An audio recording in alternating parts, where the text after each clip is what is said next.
Nós estamos em estado permanente de mobilização e somos contra qualquer tipo de anistia, qualquer tipo de impunidade, qualquer tipo de dosimetria, como foi alcunhado aí ao longo da semana passada. O PT é contra essa conversa de anistia, contra essa conversa de dosimetria, de diminuir o tempo de prisão.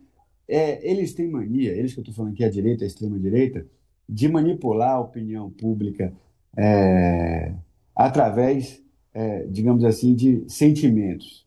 Então, nós já detectamos, por exemplo, André, quem encare, ou quem foi levado a encarar que a anistia teria alguma correlação com perdão, com misericórdia, com piedade, com valores cristãos, por exemplo, e presentes na Bíblia cristã, mas que não tem nada a ver com o que nós estamos debatendo hoje no Brasil. Não se trata de um sentimento humano de perdoar aquele que errou, se trata de cidadania, se trata de cidadãos que desobedeceram às leis e que nós temos a Constituição e o Código Penal que prevê as punições, desde que julgados e condenados, prevê a punição equivalente ao crime que você cometeu. De novo, eu penso que não será tão difícil mobilizar a sociedade brasileira. Quem sou eu? Não sou o rei das ruas, não sou eu que puxo as ruas, mas é um chute que não será difícil mobilizar se a gente conseguir se fazer entender, o cidadão e a cidadã brasileira,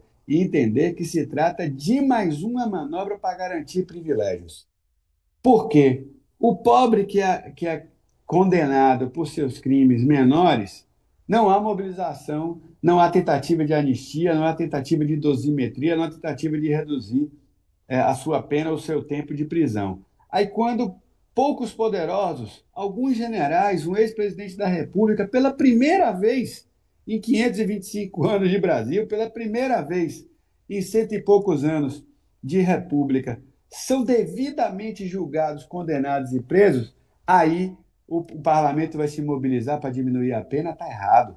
O que vale para os muitos pobres tem que valer para os poucos poderosos. De novo, a gente está falando de privilégio, de novo, a gente está falando de criar um mecanismo que vai aliviar para 5, 6, 7, 10 poderosos que foram condenados. Não é verdade que se trata de piedade, de perdão, de misericórdia, nada disso. Não é verdade que se trata de uma mobilização para aliviar para a Dona Maria ou para seu Zé, que estava ali na Praça dos Três Poderes e que foi levado no ônibus e que entrou de gaiato naquele quebra-quebra. André, essas pessoas já foram julgadas. É só você acompanhar, quem puder, acompanhar o julgamento no STF, é público.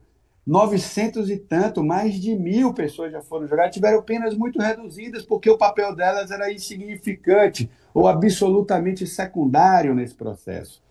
O Congresso, quem fala em anistia, quem fala em dosimetria, quem fala em impunidade, usa essas pessoas como desculpa para a verdade que eles querem fazer, que é o perdão, que é passar pano, que é, de novo, tirar o Brasil da rota de encontro com sua própria história.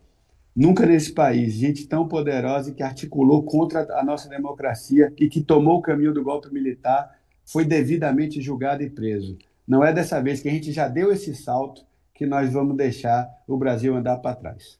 Especificamente sobre essa coisa da piedade e de confundir a anistia com um valor cristão da misericórdia, nós identificamos no monitoramento de rede, nos grupos cristãos, evangélicos e que há atuação da extrema-direita. Isso aqui veio do nosso monitoramento. Eles vão fazendo teste, né, teste de prova e erro, de acerto e erro. Né? Eles pegam, às vezes, teorias da conspiração e jogam nos grupos para ver o que pega, às vezes eles testam desculpas ou narrativas políticas.